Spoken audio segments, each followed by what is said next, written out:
Hello, good afternoon. It's my great pleasure to welcome you on Earth Day to today's IFRS 17 online event. Today we're joined by people from all over the world. So wherever you are, welcome and thank you for taking time to join us. IFRS 17 is becoming increasingly high priority for insurers as the 2023 compliance deadline approaches. Much of the planning has been done, and the current phase is now focusing on data and software implementation involving configuration development and UAT ahead of parallel runs in 2022. So my name is Phil Keats, and I'm Regulation and Compliance Director at Millennium Consulting, and I'll be hosting today's event. For those of you unfamiliar with Millennium, we're a 26-year-old business transformation consultancy with operations in the UK, Europe, and the US. Over the past 5 years, we've been supporting global insurers with IFRS 17 compliance and finance transformation programs from a technology perspective. Our specialist consulting teams work primarily with insurers deploying software such as Aptitude, Legerity, Uniform Financials, and SAP. We follow quality standards of best practice and are ISO 9001 and ISO 27001 accredited. As well as supporting clients with finance transformation and regulatory change programs, we promote the environmental agenda, and for the past 15 years, we've been supporting Raising Futures Kenya, a children's charity based in Kenya, East Africa. Also, for those golfers amongst you, our annual charity golf day takes place in July, and we will be joined by former light heavyweight world boxing champion John Conte, who's been a fantastic supporter in this cause. So what's the agenda for today? The lineup is initially we're going to be hearing from James Clapworthy, who's the IFRS 17 Data and Systems Director at Aviva. And he'll be providing us with an overview of the program he's responsible for. James is a highly experienced EY-trained insurance professional who is renowned for his love of cricket and real ale. Following James's presentation, there will be the opportunity for some Q&A, so please use the Q&A chat box to submit any questions you may have. After that, we will move on to the panel Q&A, and James will be joined by Andrew Beattie of Zurich Insurance and Mark Miller of Legerity. So please also use the chat box to submit any questions you may have. I think now all that's left for me to say is it's over to James, and we're looking forward to hearing what you have to say to us. Thank you, James. Thank you, Phil, and thank you, everyone. And thank you for the intro as well. Yeah, cricket and real ale are probably good descriptions there. So just a bit of background to me. So I'm the IFRS 17 Data and Systems Director for Aviva. I've been involved in the Aviva IFRS 17 project since Q4 2017. I'm with Aviva since 2016. Prior to that, I was with effectively what was Lloyd's Banking Group and the insurance side there, where I was the financial reporting director and then finance operations and change director for the insurance division. And prior to that, I had 17 years with EY, most of which was on life companies. So what I'm talking to you today is about IFRS 17 data and systems and effectively the program that we run at Aviva. So we move on to the first slide then, Lucy. So I thought the first slide is helpful just to provide people with an overview of our structure. This will probably be not dissimilar to a lot of the structures for those of you who have large programs. Our overall sponsor, the executive sponsor, is Jason Windsor, who, as most people are probably aware, is the group CFO of Aviva. And we sort of split the program into like some sections that look at technical methodology and external engagement. We have a separate transition team, and we're calculating effectively a transition CSM using a separate set of more tactical models.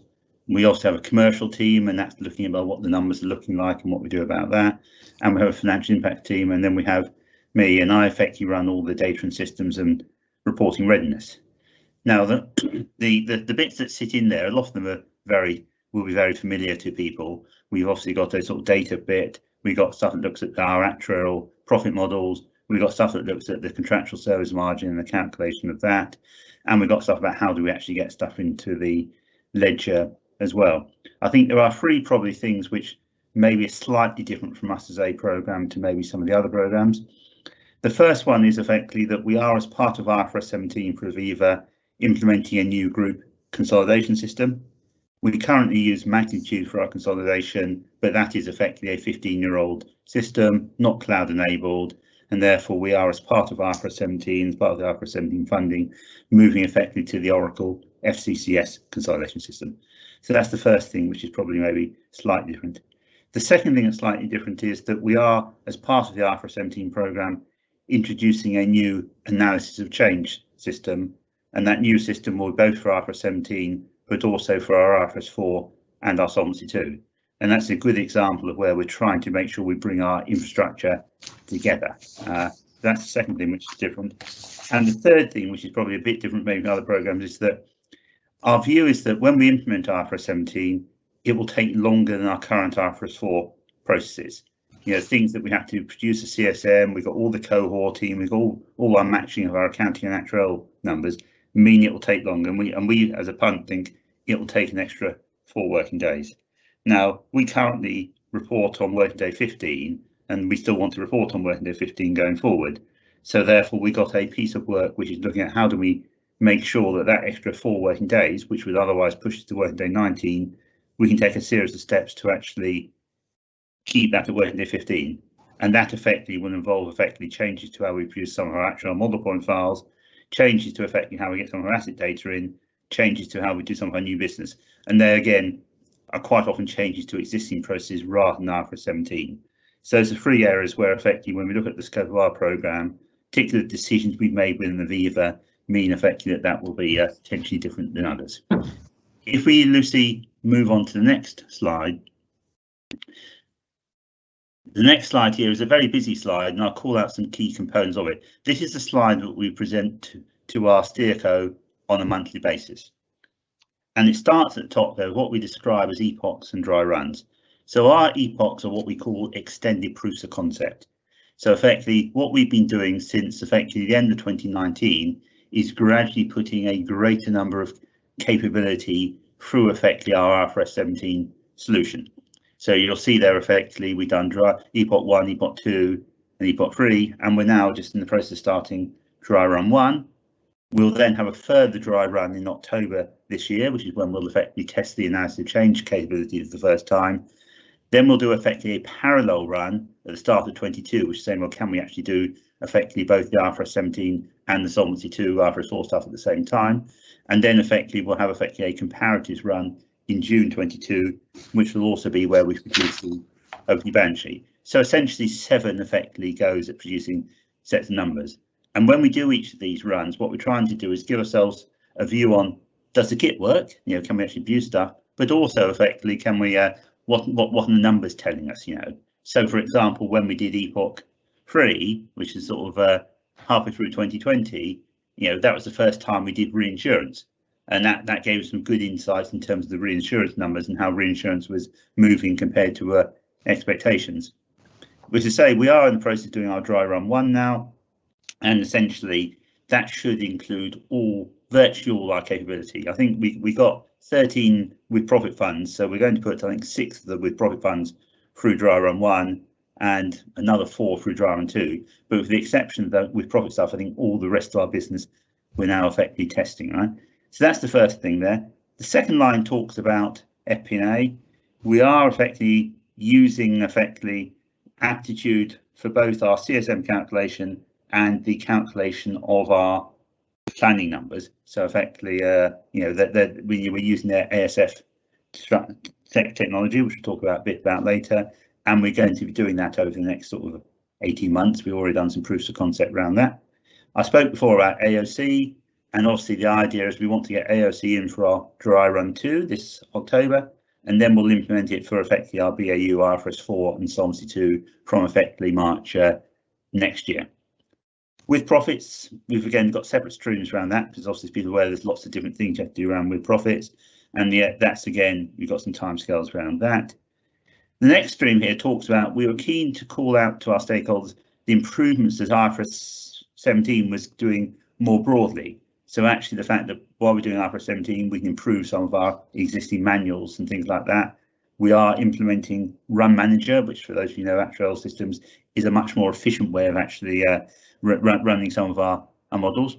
We've then got a stream here in terms of our FCCS and ledger, and to say we're implementing a FCCS new for both IFRS 4 and IFRS 17, and that will come in effectively at Q1 22. And then we've got a couple of streams at the bottom here. Business readiness is an area that we got a slide on later, but I think we recognise there's a lot to be done around that, and therefore we got that in there. And then also we got all the links in with PwC, who are our external auditors. So for example, we want PwC early in the day to actually audit our aptitude model and compare numbers against what they produce from their model. So again, we can get a view about, does that make sense or not? But we've got a lot of engagement with PwC through this year. They're starting to look at our effectively new controls we put in place, and again, so they can sort of be in the front foot for what needs to be happening going forward. So that's effectively a slide that gives us a view about all the various things we're doing. I think the important thing there to note is there's a massive range of activity we got on the go, you know, and you know, but all of which is obviously needed. Move on to the next slide then, Lucy. So if you're a big company doing a big program, you always have a big architecture slide. You know, everyone's got one of these here. So what this is trying to show, and I'll just pull out some of the highlights here, is how we're trying to make sure we have something that's all very much as automated as possible. Core to our capability is the bit in green in the middle here, in the data clean room, and that's obviously an IT data clean room that sits on Amazon Web Services in Dublin. And that's where we collate all the data in. So you see, you've got the data coming in from all the accounting and admin systems, and we have, I think, Aviva 40 odd admin systems. So we are slightly, you know, in many ways have some real challenges in terms of the whole volume of data we need to get in. We then have a separate actuarial clean room. We run all our actuarial models, and again, one of the key challenges with IFRS 17 is a series of, you know, I think we run 8 AOC runs. So there's a lot of extra data we have to run through the actuarial models. We'll talk about that later. We have, and that gets fed in. We also we use Anaplan expenses, so that feeds in there. We then, within our data clean room, need to make sure we can cohort stuff, allocate stuff to effectively individual cohorts, allocate that, include reference data, expense data. We also will be doing our analysis of change within this data clean room as well. So again, we're trying to bring our IFRS 17, our Solvency 2, our IFRS 4 processes all together. And then effectively we'll spit data out of the data clean room into effectively our CSM tool. As I say, we are using aptitude for that, and we're also got the aptitude. And what we use for aptitude is we have the core calculator, which is ACE. We also use their subledger, and also what we call the aptitude allocation engine, which is now, I think, aptitude calculate, and that's a tool which you can use to allocate data where you don't necessarily have the right allocations in place. And finally, we use ASF, which is effectively their planning, budgeting, and forecasting tool. And then, as I say, that then goes out of there into effectively through AHCS, which is the Oracle Accounting Hub, into effectively the ideas will have an IFRS 17 adjustment ledger and a corporate ledger being how you hold all your cash balances, and an IFRS 17 adjustment ledger being where you put the IFRS 17 adjustments into FCCS. And then we also use WDesk for some of the narrative disclosures. So this gives you a very simplified view about how all the architecture fits together and how we're trying to make sure we move to a much more automated architecture across the piece, and also that we want to make sure we have the same architecture where possible for both IFRS 17 and effectively Solvency 2. If we move on, Lucy, to the next slide. So this is just quite a busy slide, but I'll just pull out some of I just want to call out some of the stuff on here because I think the operating model becomes massively important in terms of how you work. If I look down the bottom left-hand corner here, we use WNS as effectively our Indian outsourcer stroke offshore sort of provider. And what we're going to do here is the big change in our operating model as part of IFRS 17 is we're setting up a specific IFRS 17 shared service centre that will sit in with WNS, and we've got TCS as well. So TCS do the IT bit, WNS do the obviously the accounting bit, and we'll use effectively that shared service centre to produce effectively all the numbers from an IFRS 17 perspective, which will then go back to our UK guys from a review perspective. And that's one of the areas where we're looking at how can we actually use IFRS 17 to reduce effectively the overall costs that we operate as a business. Now, we also have two other foundational documents that are massively key to us that I refer to here. The bottom right-hand side is all about processes. So we've got effectively a document that lists all the processes which are going to be there for IFRS 17, and that includes things like when they're going to become strategic, includes where we think they'll sit in the end state OD, includes effectively what the documentation is for that process, right? And then what we also have is something called a tube map. And the tube map is something that lists all the activity, it's 43 pages long, which sets out all the activity we need to do prior to 1 Jan 23. So at least we know everything we need to do, and then we sort of obviously line it up to effectively our various delivery dates. The operating model, massively important, and certainly something we're doing a lot of thinking over. If we move on to the next slide, then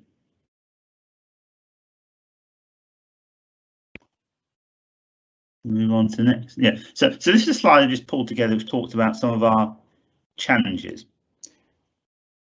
And many of these will be familiar to people on the call. The first one is the external auditor sign-off process. So in many ways, we like our auditors to say what we're doing is fine, yeah, and therefore actually that would give us a lot of comfort in terms of building stuff. Obviously, the external auditors need to make sure that they are coming up with global views that are consistent across the industry. And that gives us some real challenges because obviously in many ways some of our thinking is ahead of peers, and therefore the auditors say, well, we can't give a view yet because we haven't really reached to a global conclusion. So we effectively use what we describe as building methodology assumptions as a way of actually building, in advance of getting full clarity from the auditors. But that's a massively important area. The second one is data requirements, and I've spoken separately on various sessions about data and all the extra data requirements. We have a lot of manuals which need to be properly cohorted. We've got things like guarantee annuity options where we need extra data around that, which we don't currently collect. With profit fund data is another one. Reinsurance data, again, you need a lot more data at a treaty level than we currently got, and that. So all those things there are required to start looking back at admin systems in terms of that, and that obviously is both time consuming and not cheap. Model integration is another one here. There's a lot more model runs we need to do in IFRS 17, which obviously is interesting from a cost perspective, because obviously because we're on AWSD, we pay per run. Model sizes is a particular challenge we're facing currently. The model sizes are a lot bigger than they are currently in IFRS 4. So what do we do about that? And obviously, ultimately, we want to have a single set of runs that run IFRS 17 and Solvency 2. AOC I've referred to already. The other bit which we're putting in for IFRS 17 is cash flow matching. And that's all about making sure we've got the granular ability to match accounting and actuarial data that's coming off all effectively our 40-odd admin systems. Working day time to acceleration, I've also referred to in passing about. We think effectively we need to get another 4 working days off our working day timetable to keep ourselves at working day 15. Global operating model, I referred on the previous slide to the fact that we're putting in this shared service centre with WNS. The fact that we want to use this consistent data clean room, which I showed in the previous slide. And then we have interesting, because we are composite and do both life and GI. So we're using aptitude on the life side, but not on the GI side. And that's because the GI side is less complex. I mean, still very complex, but less complex. But we are effectively using other tools. Certainly, we're engaged with KPMG about, we need to produce general model numbers for PAA business. So we're talking to KPMG about what can they help us to model that. And also, when I refer to the analysis of change and back-end analysis, then effectively that the idea is we'll do that on the GI side as well as the life side. And we're talking to KPMG about that. And then business readiness, massively important again. So We can move on to the final slide, hopefully. Right, so this one here, so I said, this is one where obviously, which again we provided to our steering committee. Everyone's very keen to make sure they understand what benefits we're getting that are broader than IFRS 17. So people accept that there's a compliance bit there, but what are we doing more broadly? And this calls out some of those. It calls out the speed thing. We talked about the fact we're going to accelerate our working day timetable. On the quality side of stuff, we call out the analysis of change we're putting in, which will give us a much more granular way of understanding our numbers for both IFRS 17 and IFRS 4. Cash flow matching I've talked about briefly, and again, which will massively help in terms of understanding our numbers. From a cost perspective, we're using IFRS 17 to put more stuff with our WNS providers, which again will help us from a cost perspective. From process, we call out what we're doing in terms of the forecasting, and this, by using back the aptitude for both the forecasting and the actuals, that should mean that we can actually link the forecast and actual numbers together much more closely, and we'll also put both actuals and forecasts for our AOC. And then from a control perspective, obviously our intention is, and it's hopefully, we won't add any extra EUCs or spreadsheets as part of our process. So Phil, Lucy, that effectively concludes my presentation, and happy to take any questions. Thank you, James. I've got to echo. Just a second. Just change something.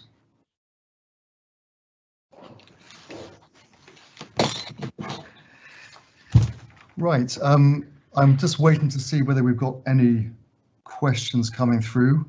I do have a couple of questions that I'd like to ask James in the absence of any from the audience. So if the attendees have got anything they want to send through, then do send through any questions on the Q&A chat. But in the meantime, we do have a couple of questions that have been pre-submitted. I'm just going to run them past you, James.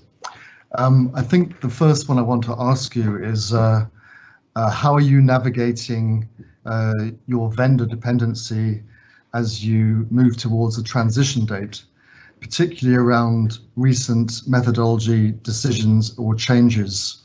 Don't know what your thoughts are as far as that's concerned. Yeah, certainly. So this is where, as I said, I think I said during the presentation, we effectively are using Aptitude's software, and obviously therefore we have a dependency on the Aptitude development roadmap.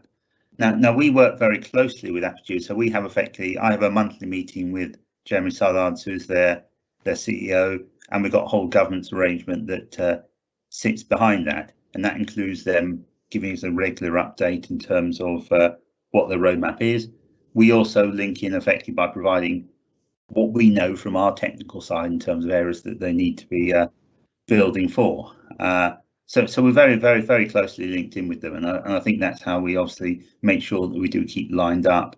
And in particular, say the area we're particularly working at the moment is on obviously ASF, which is the forecasting side, and making sure that's happening. But generally, effectively, we are receiving the information we need from them within a sensible time period. And in many ways, I think we had effectively a client advisory board with them earlier on this week, which NN and RBC and others sit on, and I think that they are making good progress towards getting toward the end of their development journey. And you might say, well, that's quite fortunate, really, given the timescales. But I think they hope to have everything substantially done by June, I think, next year. And certainly from what we need to do our calculations, materially, most of it is there already. Okay, it's good to hear that. Another question that has come through is it possible to create a solution that can meet the reporting requirements of local GAAP, IFRS 17, IFRS 4, US GAAP and Solvency II? Can you create a sort of combined way of meeting all those different requirements? Well, as I say, I mean, we're fortunate, I guess, that we're no longer a US GAAP reporter. We were at one stage. We also currently have all our subsidiary accounts are on an IFRS 4 IFRS 17 basis, so we don't have effective UK GAAP challenge. So in many ways, our interest is about how can we integrate effectively Solvency 2 with IFRS 4 with IFRS 17. As I say, and that's what we've been looking to do. So certainly when we look at our actual profit models, we're looking at can we actually run them and actually produce the outputs from both the Solvency 2 and an IFRS 17 perspective at the same time. As I say, when we looked at our data clean room, we're trying to get everything in there for both of them. And when I looked at our analysis of change, again, we're looking to build an analysis of change that will deliver effectively both IFRS 17 and Solvency 2 and IFRS 4. So that is generally where we can. That is our intention, Phil, and certainly I think we're in a reasonably good place with that, and it helps the fact that obviously that IFRS 17 is much more a Bell-based calculation, and therefore is much more closely aligned effectively to a Solvency 2 than you would be in IFRS 4 land.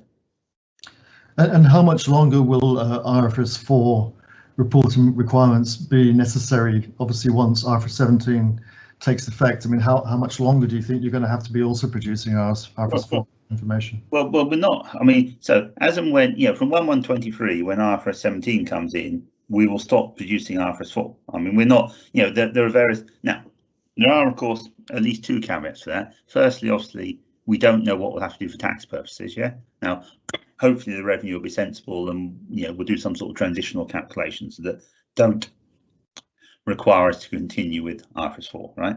And then also there's various things where we just need to see when we're doing stuff for IFRS 4, is it used for other stuff? But in terms of a production of a set of IFRS 4 numbers, that will cease when we move over to IFRS 17. Okay.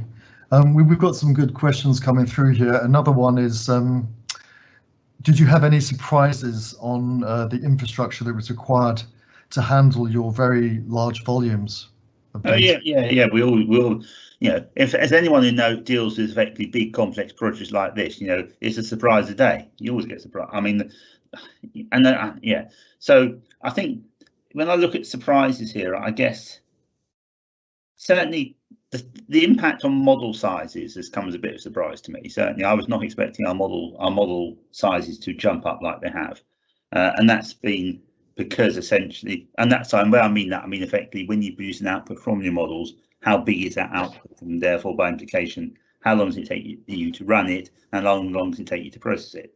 So certainly those have come out bigger than I expected. And in many ways, what we've been trying to do is to use IFRS 17 to get much more granular information in, yes, and that then pushes you to try and do a lot of stuff at a policy level as opposed to a cohort level, yeah. But then if you do it at a policy level, then that gives you more insight, more information, but increases the size. So we're having to think quite carefully about what do we do at a policy level, what do we do at a cohort level.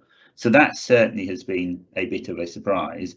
I think trying to join up, and again, people will be fully aware of this, trying to join up different bits of IT kit, always ends up being more problematic than you might think. So certainly when we try and make sure we feed data from our actual clean room to our data clean room, which should be a direct feed, no problem, you try it and quite often it fails.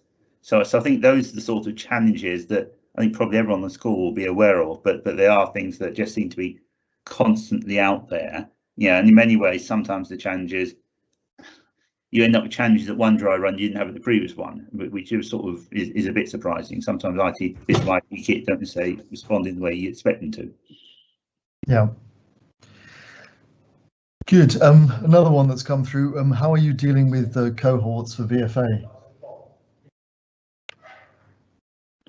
How are we dealing with cohorts for VFA? And what is that in? I don't know what the context of that question is. It's just one that I'm just read out. Yeah, no, that's an interesting one. I mean, I mean, we have effect from an IT perspective. Obviously, we have a single bit of infrastructure that effectively takes what comes out of the actual models, applies effectively a sort of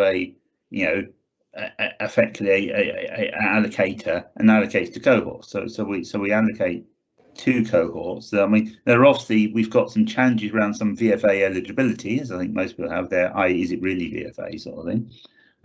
We've also got some interesting challenges about what do we do about things that are IFRS 9 business, and do we actually put them into cohorts? But I don't. It's probably a more technical question I'm able to answer, but I don't think we've had specific issues in terms of putting our VFA business into cohorts, albeit we have issues with VFA eligibility, and we do have effectively some debate about, when we've got IFRS 9 business, are we going to put that into cohorts as well, even though we don't need to? So, yeah. Okay. I think we just got time for another couple, James, if you don't mind. Another one that's just sort of come through is, given the more recent improvements in Office Suite, should you not reassess your antipathy to EUC? Yeah, well, I guess so. I have over many years, I've always, the problems with the EUCs, right, is let's be honest about, is essentially that they lead to more manual processes, and they tend therefore to mean that effectively there's more risk of error, and effectively things also take longer.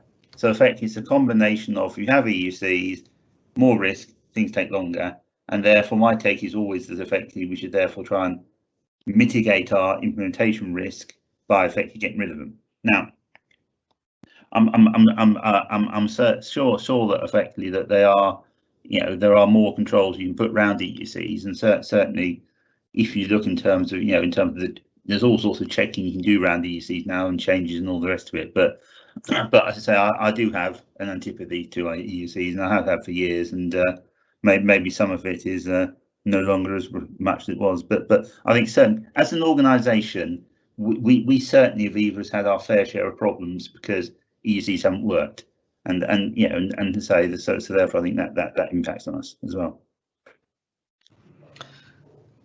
Just another one is about ASF. Will you be using ASF for sensitivity and other what-if analysis? Yes, yeah. So that's actually a really quite interesting one. So I think, so the idea is,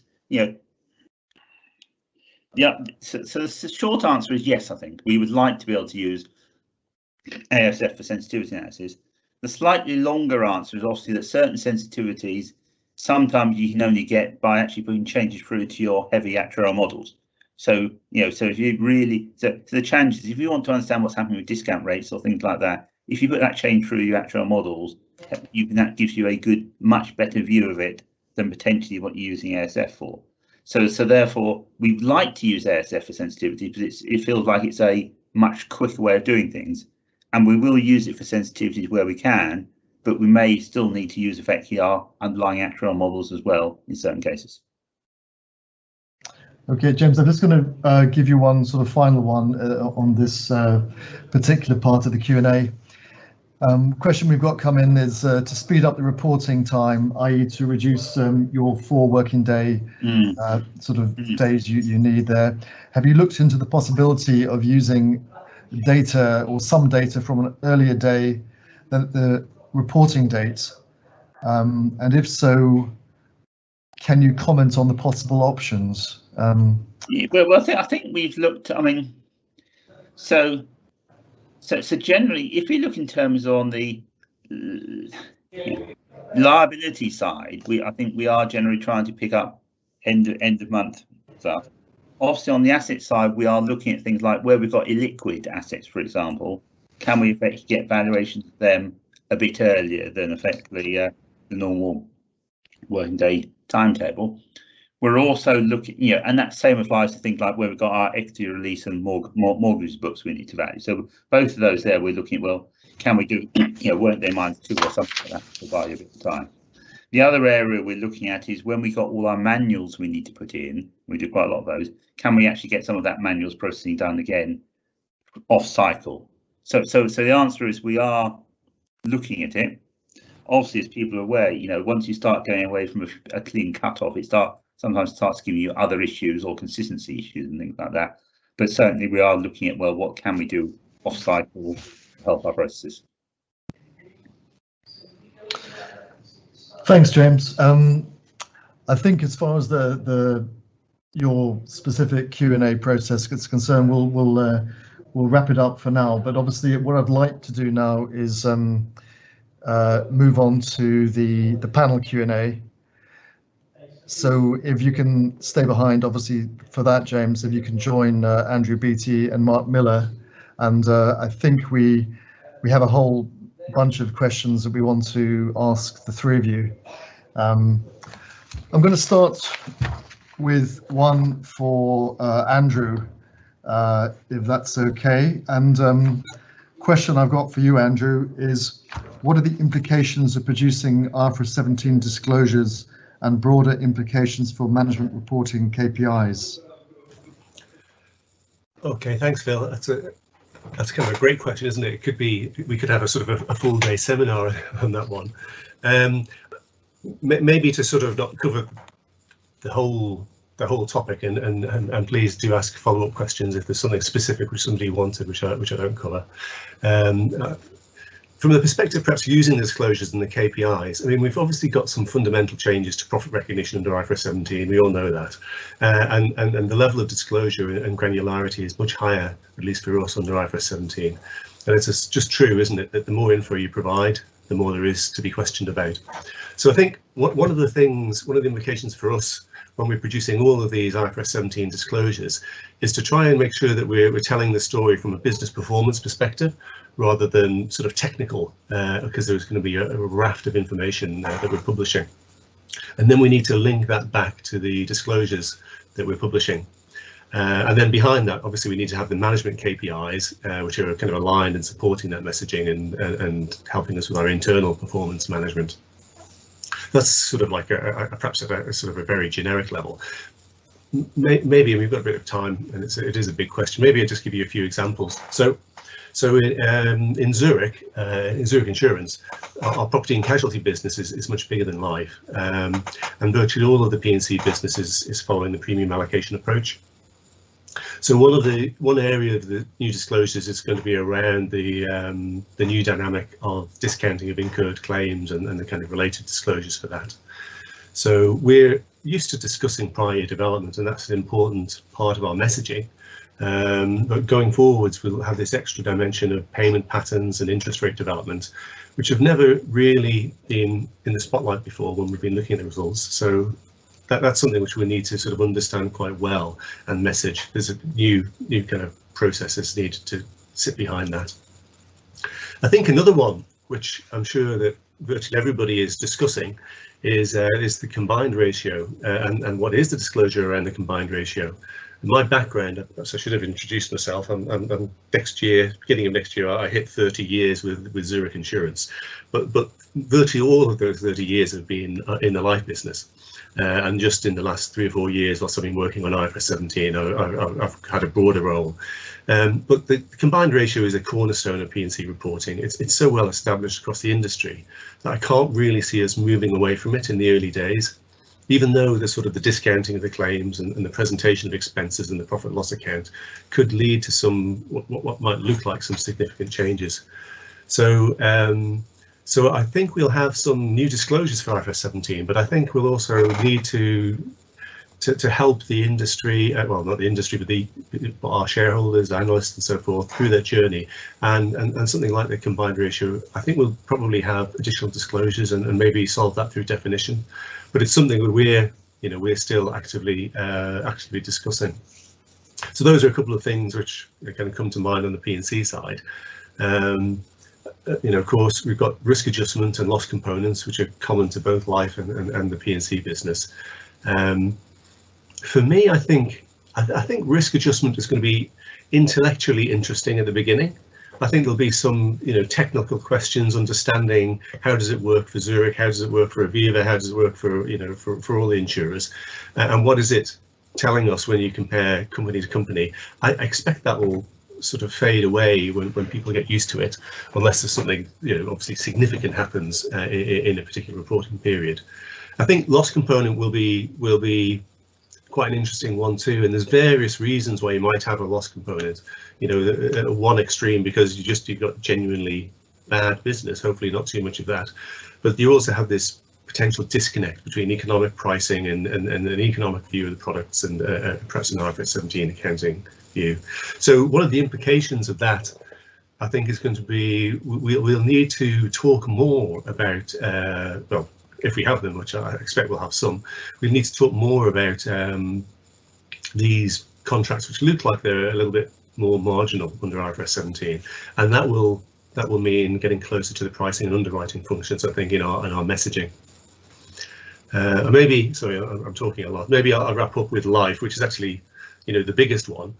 I mean, I've got, maybe because I've been working for so long in life, I've got quite a perspective on this change. So after we implemented IFRS 4 and Zurich have used a version of US GAAP for that, along came supplemental disclosures, because actually IFRS 4 wasn't enough. So, examples which people are familiar with, I'm sure, are MCEV, embedded value, and that gave us more information on the balance sheet side.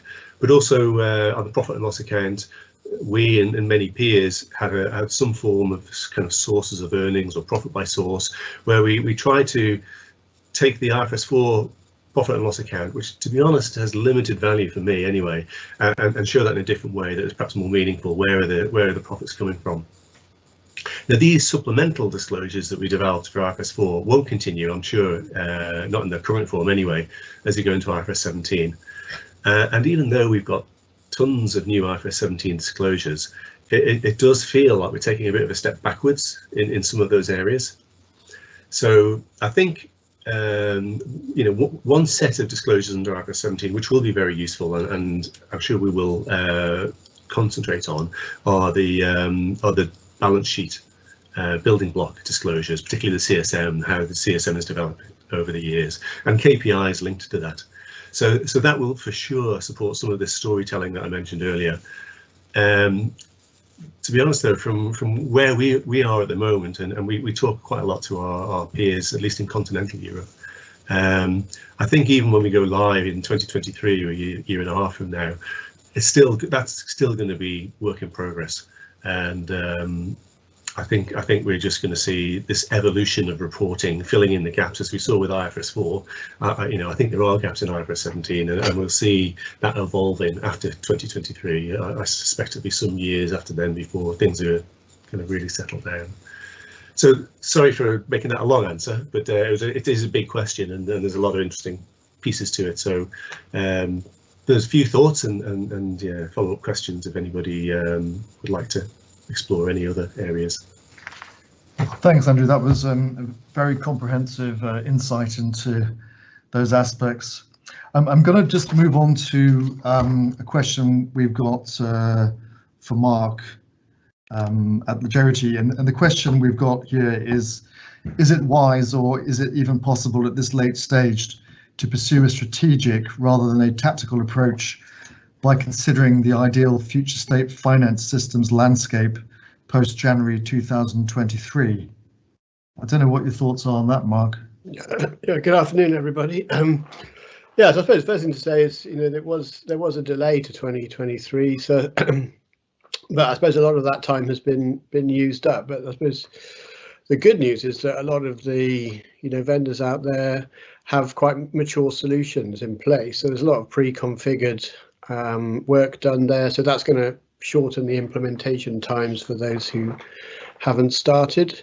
So in that respect, I think it's not too late to kind of think about a wider agenda than just pure compliance. And certainly, I think if we think back to Solvency II, a lot of people rushed implementations that were then a bit static, a bit inflexible, and didn't allow any evolution. So I would strongly recommend that anybody starting their project now certainly has a vision for the future state. Given the time remaining, it may not be possible to go in for a full transformation across the patch, and people who were doing that would have started a long time ago. But certainly in the architecture, you need to look at putting components in place that allow you to sort of scale and evolve your overall finance landscape. This is a once in a lifetime chance to get investment in the back office, and I would strongly recommend leveraging that investment in tools that have a roadmap to them. So you can target your initial project around compliance, but certainly then you can think about how to take your project further after IFRS 17 has gone live, or certainly after you're comfortable that you've got your project in place. And so typically, areas that we've been looking at with our clients have been around end user computing. So a lot of the back processes around supplying of data, a lot of that sits within end user computer manual type processes. And so as part of the project, you can have on your roadmap the opportunity to automate and improve those and embed them in your end-to-end automated solution. Certainly, we have seen the use of allocations is a very big part of IFRS 17, and that's necessary for many insurers to deal with data that's not at the right level of granularity. And of course, those allocations, or that allocation functionality, can be extended into other areas of the business. So, for example, expense allocations and things like that. So you can kind of take things beyond compliance, but you don't necessarily need to have it on the initial roadmap. And then I suppose the other area to think about, we're talking about IFRS 17, but there are all the other aspects of the accounting for insurance company. We mentioned IFRS 9 earlier on. So having in mind a solution that can bring together all of those areas into one place for you is something. So don't necessarily invest in a sort of static IFRS 17 specific custom build data driven type solution, but maybe more of a platform that allows you to scale and digress into other areas. So in summary, it's not too late to take a strategic approach. Probably not going to look to rip everything out, GL, actuarial model, and start from scratch on a full transformation program. But you want to put components into your architecture that do allow you to have a roadmap and can scale and flex your business and advance your transformation agenda. Mark, if you were to take an estimate of the percentage of organisations that have adopted a strategic rather than a purely compliance approach, what would be your view on that? Do you think most of them are just going purely for compliance, or what sort of percentage would you say have gone? Well, I would divide it, because I would say the projects that we've got in flight that are nearing the end, certainly those clients had a transformational agenda in mind. And that's where as those sort of areas that I mentioned, those insurers are looking to develop those as well. And we've got roadmaps to sort of extend the project into other areas like US GAAP, or maintaining comparatives on IFRS 4, or thinking about the wider operating model on planning and forecasting, as James was talking about.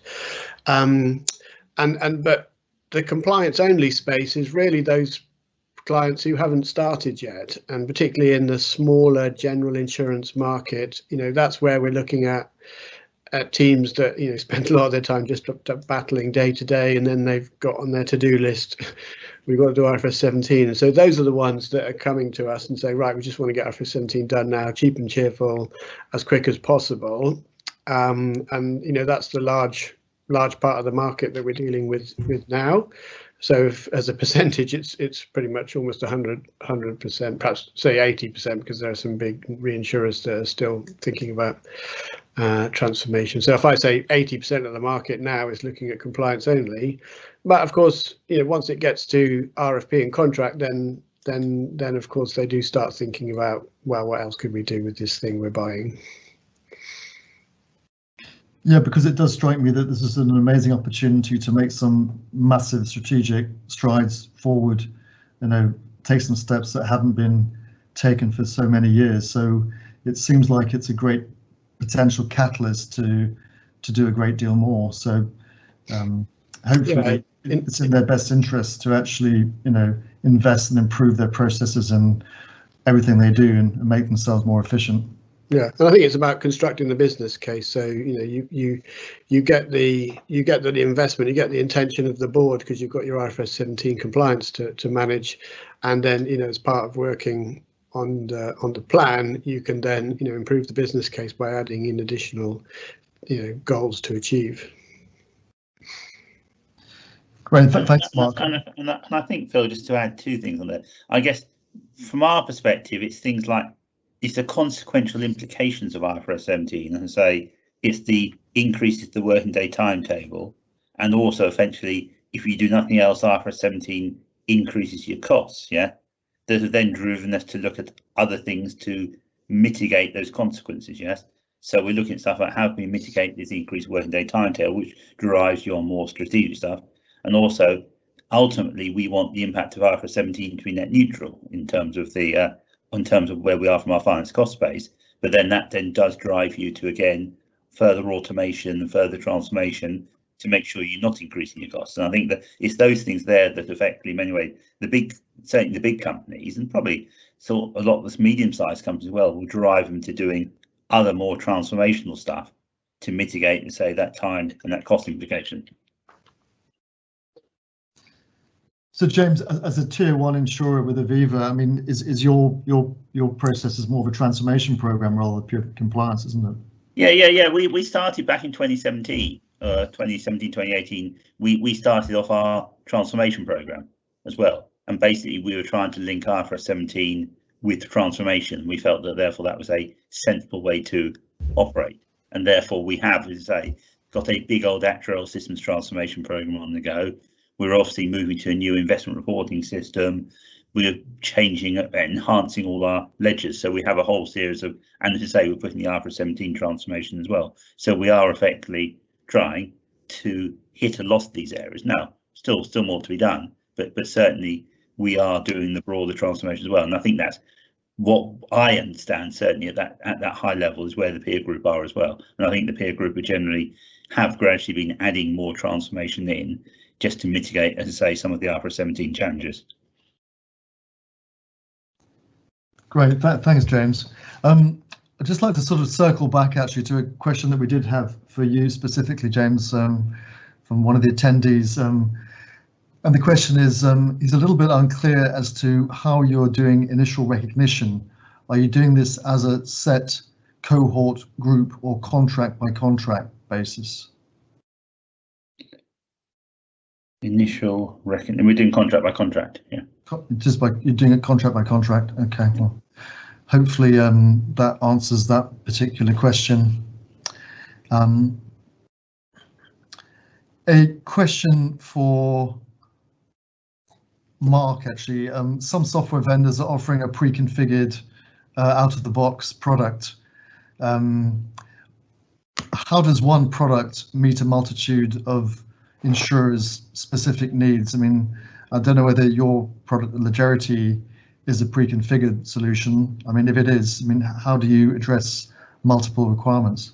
Yeah, absolutely. So we, when we started the journey, we were very much in the customization space, working with different insurers to build, a customized solution for them that met, a lot of requirements beyond pure compliance. But, now at this stage, compliance is such a big part of the market, the smaller, low cost insurers. So yeah, absolutely. We have a full out of the box, we call it Legerity Fast Post Express.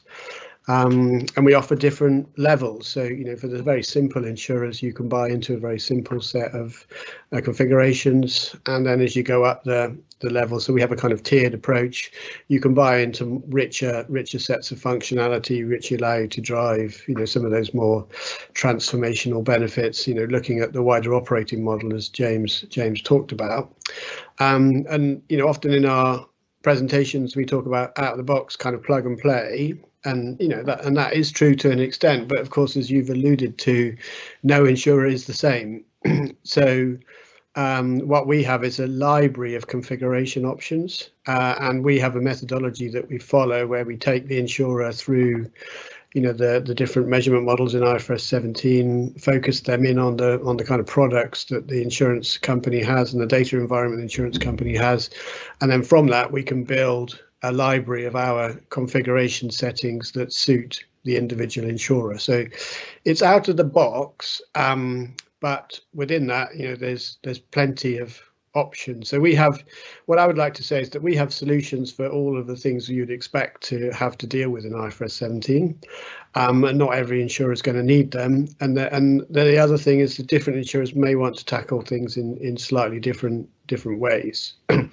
And then there are other periphery processes like, consolidation. We talked about planning. We talked about, your month-end process. So, in our bronze level, the lowest level, you kind of you do things our way, but then as you go up the chain, there's more flexibility to perhaps flex the configuration so that it meets your way of working.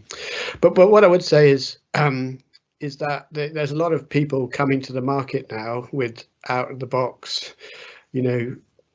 solutions, including the advisory firms now. A lot of them seem to have solutions, but it goes back to the point that I was mentioning earlier. You can put something in that gets you compliant, but I think you do need to have a mind for what are you buying? Are you buying an IFRS 17 tactical solution, or are you buying a platform that will deliver you IFRS 17 with all the out-of-the-box settings that I mentioned, but then is scalable to help you with your future roadmap, and of course the technology that it's built on. So we're in a digital world, so you need to be looking at that aspect as well. So out of the box, but I wouldn't recommend all out of the box products. I think you've got to have those sort of technology and transformational goals in mind.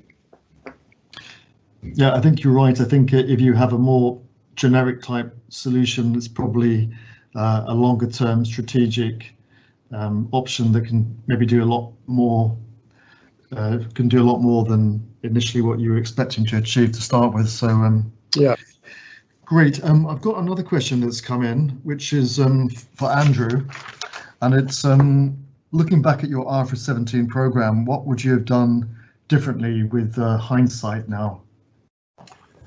Good one. Well, personally, I'm not sure I'd have joined it because I didn't realise I was signing up for such a commitment.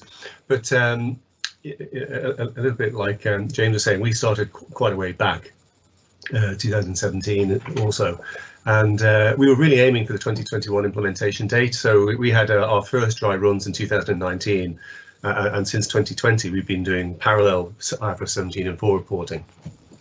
So clearly, if we, with the benefit of hindsight, if we had a 2023 date at the beginning, we'd have planned things very differently. I think one aspect is just that parallel reporting. I mean, it's not full parallel reporting, but nevertheless, it's quite an overhead, and it's particularly heavy for the life business. I think also how we've approached developing methodology and then aligning that within the industry would have been different. If you're working to a certain date, you have to work back from that date, and you put certain milestones in, and it feels like we're forever about to finish something, and then another year gets added, another year gets added. So I think we could have been more efficient in that area. Maybe a couple of things less so on the on that side, more what I call functional. There was definitely a kind of a silo effect at the beginning. We were used to, certainly within Zurich, having, with the exception of a couple of businesses to be fair, but we had this very traditional actuarial, financial reporting, management reporting structure. And as we went into the project, each function tended to focus in on their own areas. And that carried through to some of the early activity in the project as well. And it meant that as we went through the project, we realised that we weren't so well aligned, because IFRS 17 is, do need to be so much more aligned. It's so cross-functional. So we had some inefficiencies, and I think we needed to align, down through during the process, rather than maybe we should have done that better at the start. And maybe there's a whole long list of things we do differently, but perhaps what end with the big one, which we're in some ways paying for now, and that's that at the beginning we were really focused on what do we have to do to satisfy the IFRS 17 requirements. So primarily the financial accounting disclosures and the actuarial modelling and the transition choices and those sorts of things. So quite a technical view.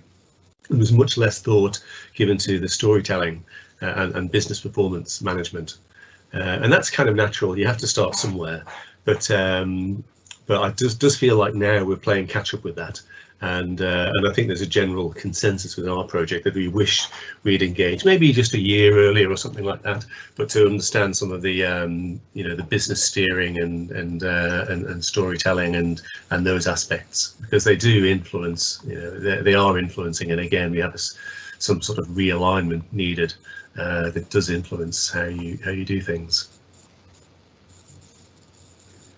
Thanks, Andrew. Can I just put that same question to James? Is there anything in particular that you might have done differently now that you've seen how it's all gone?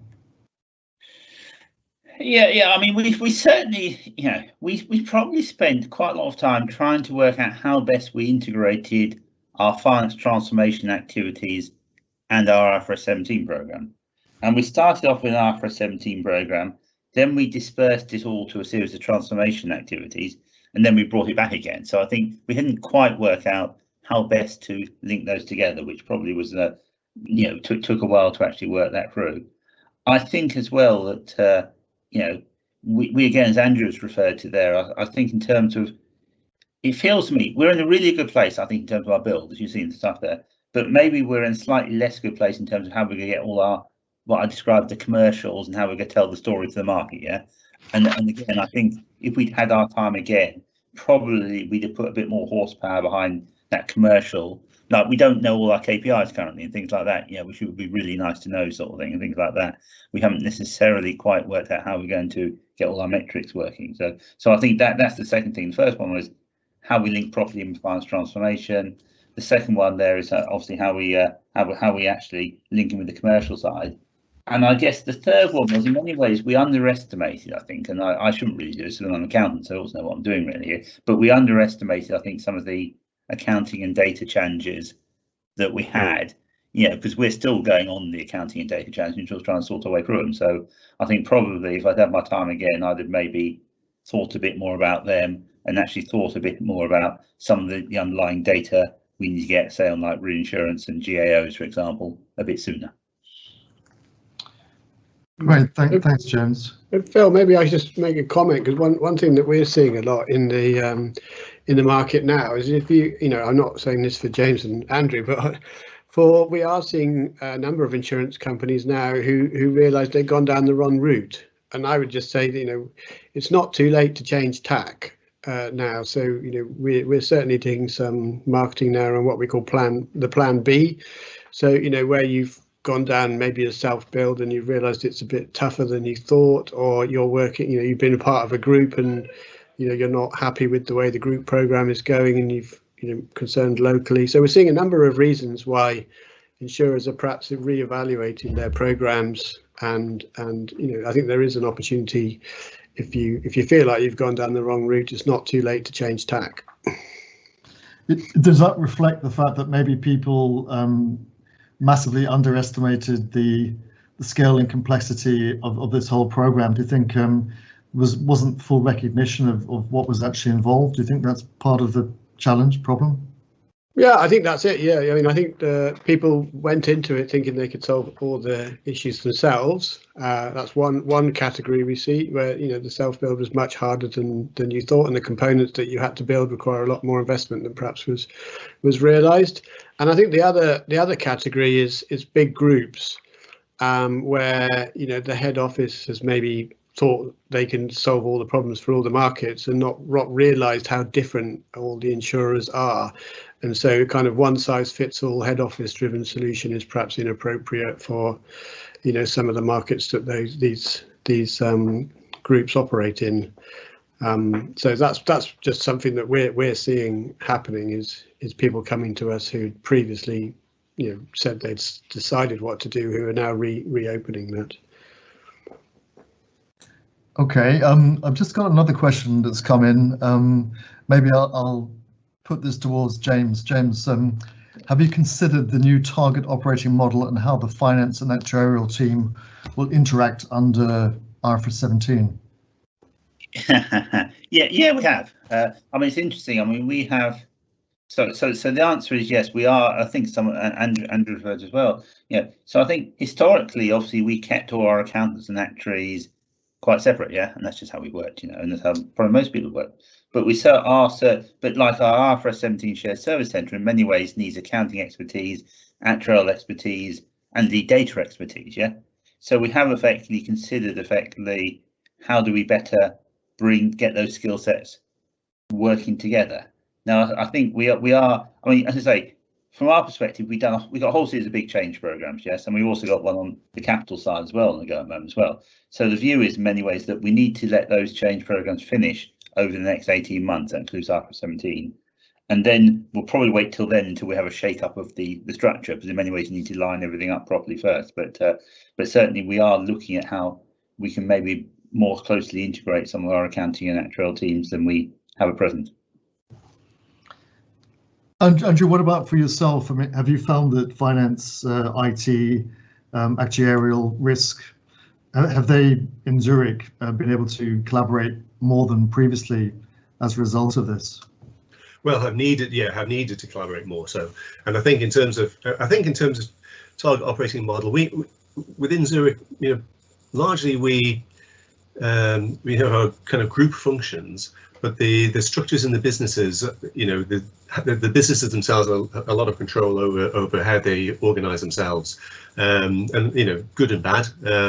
So when I mentioned it before, some businesses had already pre-IFRS 17 twigged that there's a lot to be gained by forgetting these historical professional boundaries, should we say, of accounting, actuarial, IT, and so forth, and having more integrated teams. And they, you know, that was noticeable as we worked through the IFRS 17 project, how more effective those guys worked. You know, how less effective we centrally worked, and I'll hold my hand up and say that was the case. Now, what we're seeing is that, particularly on the life side, that coming together a lot more. So even in the group team now, we have what we call a life reporting team, which is going to be focused at the business units, and it isn't accounting, and it isn't actuarial, you know, and it isn't kind of performance management. It's one team that work together and are going to sort of be BU facing. But also we've got stuff going on capital and things. So it is so multifunctional, and it's a good thing. You know, it really is a good thing. The level of collaboration is fantastic. You know, again, maybe a learning point. We should have started that a bit earlier, but you get so, you know, you just when you got that alignment, it goes so much better. So IFRS 17 has been a great catalyst to get a bit of collaboration and synergy going. So that sounds really positive.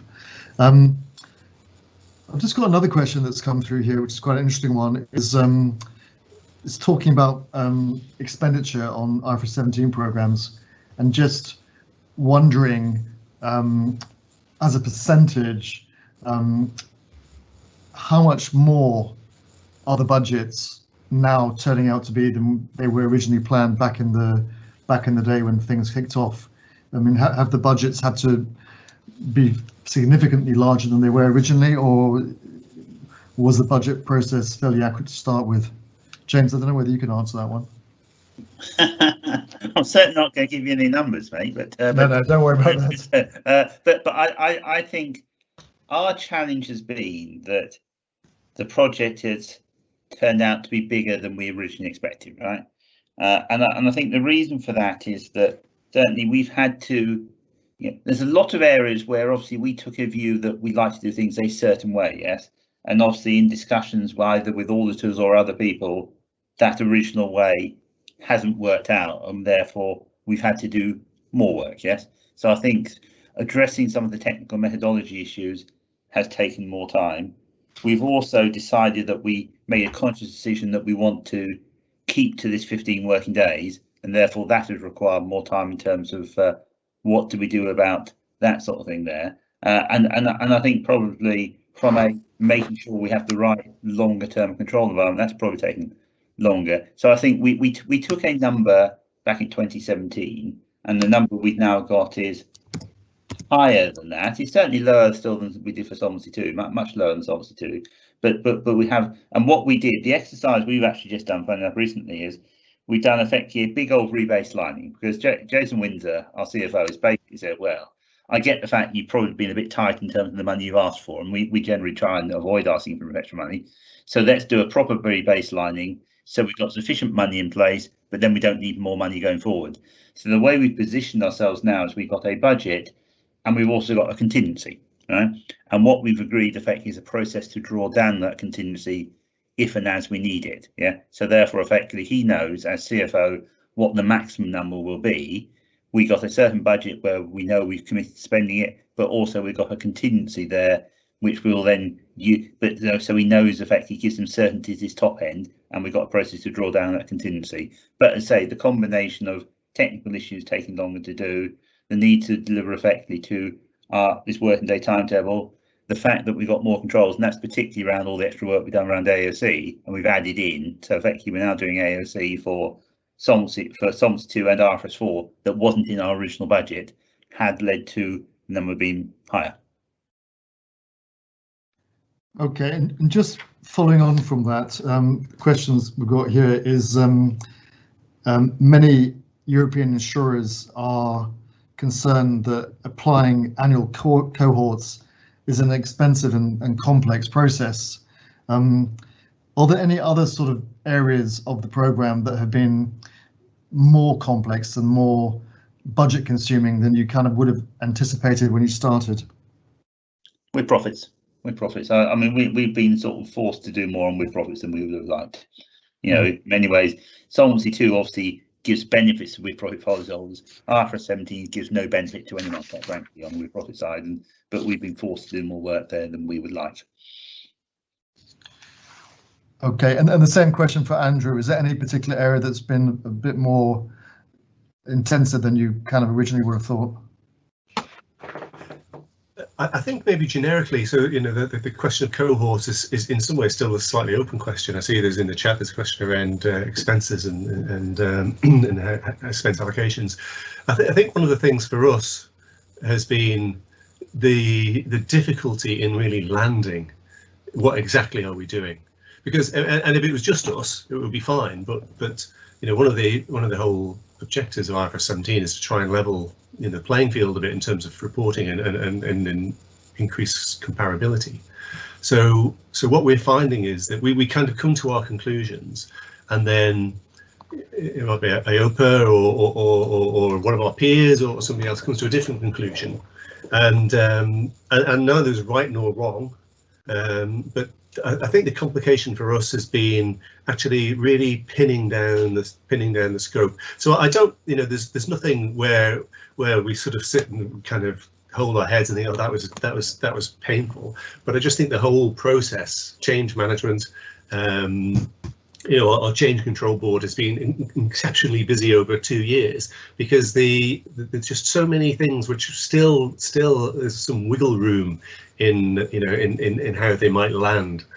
So I think that is almost like a generic point has been a challenge for us, and so at least we've recognised that reasonably early. And from a design perspective, you know, as far as possible, we tried to, you know, we tried to sort of parameterize things. Actually, one thing which did trip us up a little bit was the change was the clarification that we're going to year-to-date reporting rather than discrete quarter reporting. We'd more or less bet the other way. We'd gone down to a quarterly reporting process on the life side in sort of systems design. So that was a bit of a headache. You know, just a drat. Need to rework that a bit. So that is an example of that, I think. But generally speaking, just most of the other things we're just sort of keeping a watching brief and trying to be as flexible as we can as we try and align with the industry, and the industry tries to align, you know, with Europe and internationally and so forth. Thanks, Andrew. Just got another one here. I just want to bring this one up. Do you see data volume constraints for processing time being a concern for the production of IFRS 17 results? So is data volume, is that going to make a big difference and negatively affect result production? Maybe James, I don't know whether you can answer that one. Yeah. Well, so obviously we know we need to hit a 15 working day timetable, yes? So therefore we will hit that timetable, right? But obviously, potentially the volume of data we're going to have to process, and the challenge you've got, of course, is that actually it all starts from how you need to be able to process data through your actuarial models, yes? Then we need to make sure we can cohort the stuff. Then we need to make sure we get it into our data clean room. Then we need to make sure we get it through our aptitude software. So there's a whole series of stages when you're moving all this data through, right? Now, obviously, hopefully it's becoming more summarized as you go through it. So I think data volumes is something that will be a challenge. Now, fortunately, say we are on the cloud, yeah, and obviously we're on, and therefore that means we can throw a lot of capacity and capability at things. So I think that will then help mitigate that. But it is certainly, I do worry that I'm now having to process a lot more data than I thought I was having to process, and absent anything else, that will take longer and cost more. But then we need to work out how we can mitigate that. As I say, I've talked before about getting stuff in at more summary level, but to the extent to which we need to, we'll just have to throw some kit at it. Yeah, and Mark, what's your thoughts on data volumes and the challenges that creates? Yeah, well, you mentioned the cloud, and I think the cloud, we've seen that from these COVID times. Remote working has emphasised the need for modern technology. But yeah, that exact point about the scalability of your solution and ability to process volumes, and and of course processing volumes at month end, maybe not during other periods, depending on your process. So I think cloud technology plays a key part in keeping the costs down of data processing, and of course enabling you to, as James said, throw some kit at it at the right time. But one other thing that I would say is that our application runs in the cloud. We have in-memory grid processing, so we run super fast. We process millions of contracts for many of our clients, and we're generally not a bottleneck in the month end. But you do have to be very careful about the underlying data environment and moving data. So as far as possible, if you can keep all of your architecture in one environment, so the moving of data between the processes is very fast, because obviously if you've got a server somewhere uploading data to the cloud, that's going to take a long time. Whereas if you've got everything in the cloud in your own environment, then moving between different parts of the process is much more efficient. So I think that's one thing to consider. And then certainly what we are doing when we're working with our clients on operations is where we identify data bottlenecks, then we try, as part of the workflow, to try and run those over longer time frames, so to process data daily, things like that. So I think analysing where your bottlenecks are likely to be, and then you can design a suitable process around that. But the overall summary is modern technology is the key. Andrew, is that your perception as well? This whole benefits of cloud. Well, yeah, we've got probably a slightly different approach. So we've got we have central solutions, group provided solutions, but also maybe 6 of our largest businesses globally. They decided it was going to be more effective to build on their existing, because they've got so many existing cash flow modelling and so forth requirements. They decided it's going to be more efficient to build on their their local systems, and our experience has been actually the central life piece has been okay. We've not really had any problems. I think P&C business is big for us, and in the early days we had some challenges with sort of performance and scaling on the P&C solution around sort of discounting reserves and things, which actually surprised me a bit because I thought that would be relatively straightforward. And then there are certain businesses. And I'm thinking particularly around the continental European participating businesses, which are like massively long-term, hugely complicated in terms of interactions, and there's that's one of the areas where there's still some methodology questions open as well. And those are just tough. They do a lot of stochastic stuff, so they're doing thousands of runs as well. But it was identified, and similar to James's experience, when we put together our timeline and saw where it finished, and then what we actually wanted to finish it, we had this gap of a few days. So yeah, we've been working hard with them on that, and I'm not sure that I'm not sure that it's always just kind of grunt power of the other systems. Clearly that is a part of it, but there are also just sort of, and maybe over time we'll streamline process and things, but there are the sort of like checkpoints, comparisons, and various kind of control things where I think review approval steps that need to also be pressed. So partly it was the systems, but also partly for us, and we solved those, I think. Partly for us it was process as well, and really streamlining some of those things. Thanks, Andrew. I think as we can see, the afternoon is disappearing fast. Our time is almost up. We've seemed to have covered an awful lot of ground in the last hour and a bit. What I'd just maybe like to ask the panel, just for their final thoughts and pieces of advice for others on the journey, if they've just got a final sort of line of advice or sentence that they could share with the audience, just to give them some encouragement that everything is going to work out at the end of the day. So maybe James, you could just give us all your final parting thoughts, really. I think, well, I'd say in reality, I mean, most of the people here have probably been involved effectively with Solvency II or IFRS 4 or D true and fair reporting, for those who remember it. In reality, we will get there, because that's what companies get to, right? No, so I think that will be the case. The challenge, I think, is always about what stage are you when you get there, and therefore what effectively do you need to do after that to do subsequent tidying up. So I certainly would encourage that people allow themselves sufficient time to post their projects to do the inevitable tidy up and clean down and all the rest of it that needs to be done. But we will get there, and say we will get there from a Aviva perspective, and I'm certain everyone else will as well. Thanks, James. Just the same question to you, Andrew. Any sort of final parting thoughts? Yeah, I maybe sort of alluded to it earlier.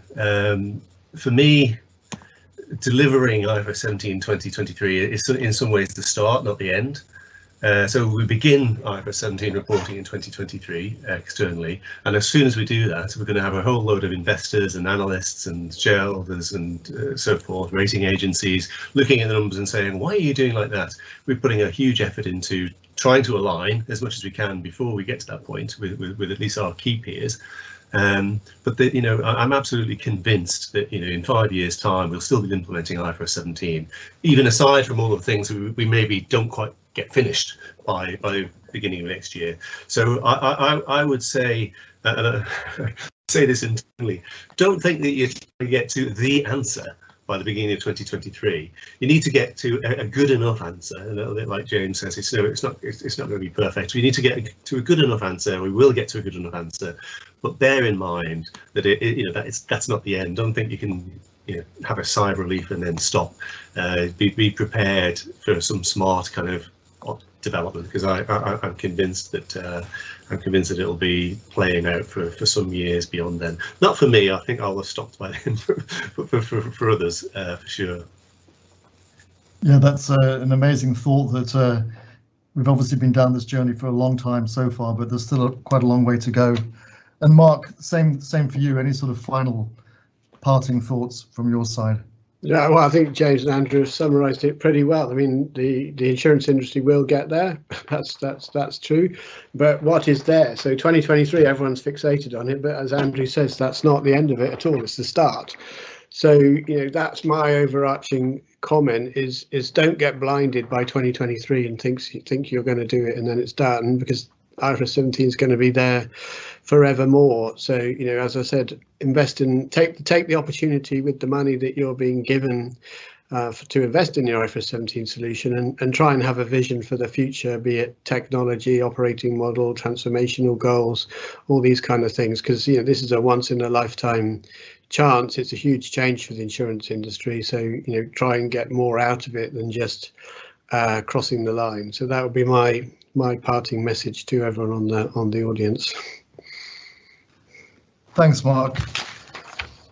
I think at this point we're going to wrap things up, but I would like to say a massive thank you to James, Andrew and Mark for their amazing insight and contribution. And I think you'll all agree that we've probably all learned some valuable insights today, and so we're very grateful for their time. Thank you also for joining us today. It's been good to have so many people on this call. Obviously, we didn't have time to cover all the things we would have liked to have covered, so if you do have any sort of further questions or need any technical advice or assistance with your IFRS 17 compliance programs, then by all means do feel free to contact me, and we can explore how we can possibly support you or provide advice. This event is the second one in a series of 4 this year, and the next one takes place in July, when we'll be further forward on the journey to compliance. And I hope you'll be able to join us at that point in time. So until then, have a great rest of the day. Thank you for being with us, and we'll look forward to the next one. Many thanks. Bye-bye. Yes. Ooh.